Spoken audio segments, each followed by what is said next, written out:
NBA trade deadline came and went an hour and 5 minutes ago, and Solana can recap it all as he gives you headlines. They're driven by the new. We're going to try this again. They're driven by the new Palmetto Ford. You want me just to read Ira's column?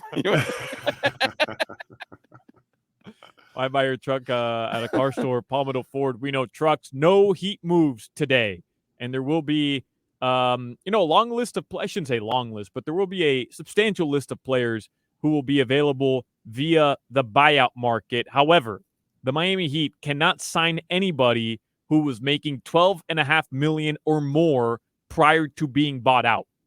Kyle Lowry, for example, making $30 million. If he is bought out by the Hornets, not that he would come back to Miami, but the Heat wouldn't be able to sign him because of that contract. Here are some of the players who Ira says would be available. Let's see here. Danilo Gallinari. Crowder's boy. I like that, Anari. Otto Porter Jr. OPJ. Robin Lopez. Daniel House Jr. Let's see. Other buyout candidates who in previous years would have been available as tempting targets for the Heat no longer are accessible, such as Marcus Morris, $17.1 million salary. Joe Harris, $19.9 million salary. Evan Fournier, $18.9 million salary. Spencer Dinwiddie, you had mentioned him, $18.9 million salary. So it'll be a thin market for them. Yeah, I mean, they could use some depth at the center position. I don't think anybody is necessarily attached to Thomas Bryant or Orlando Robinson. I don't know if the Miami Heat, as of right now, have a roster spot in order to add somebody. Right. They can upgrade. They got to upgrade. Here's who the East. These were the East transactions, according to Ira. This is Ira Winderman in the Sun Sentinel. New York Knicks add Bojan Bogdanovic and Alec Burks. Yep. 76ers add Buddy Hield. Pacers add Doug McDermott. Bucks add Patrick Beverly. And the Celtics add Jaden Springer. The Celtics added Jaden Springer. Who? Jaden Springer. The hell is that? I don't know. I'm reading Ira's column. I mean, ask Ira. But from where? I mean, Patrick Beverly to the Bucks is not good. Okay.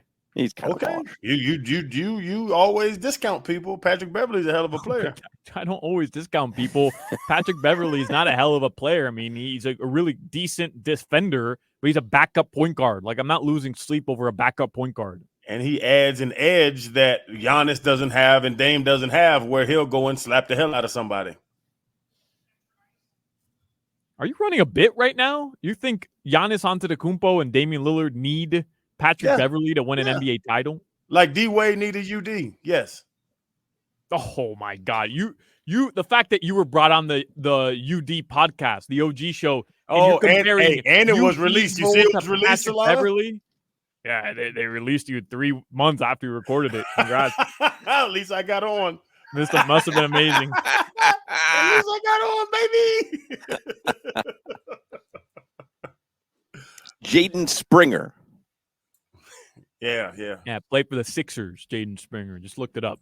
All right. He also ended 13th on the Barrett Sports Media list of afternoon drive sports talk shows. And under dibs and fibs. Really, only the Knicks. This trade deadline, reminds me a lot of Tua Tagovailoa's season.